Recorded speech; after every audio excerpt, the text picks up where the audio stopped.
Welcome to Samba Samba. Enjoy the video. You start by confirming two essentials: an enabled YouTube data API and credentials.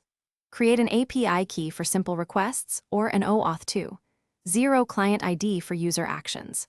Then, add Google Play services or retrofit an OK HTTP to your app-level Gradle. Make sure Compile SDK and Target SDK match your project.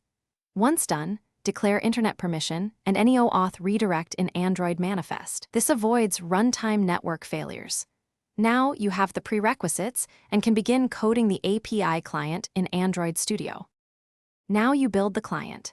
If using retrofit, define endpoints for search, videos, playlists, and attach your API key to query parameters.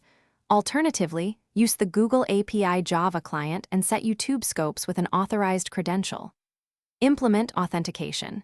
Use API key for public data and OAuth 2.0 for user-specific actions.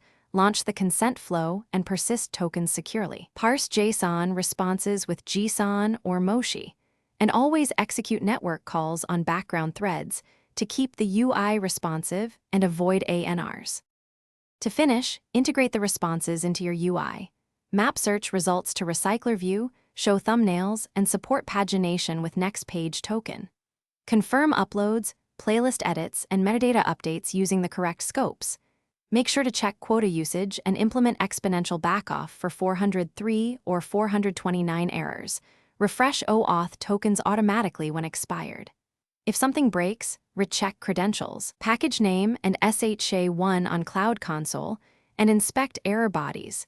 This single troubleshooting tip fixes most auth and quota problems. Thanks for watching. Consider subscribing if we helped you.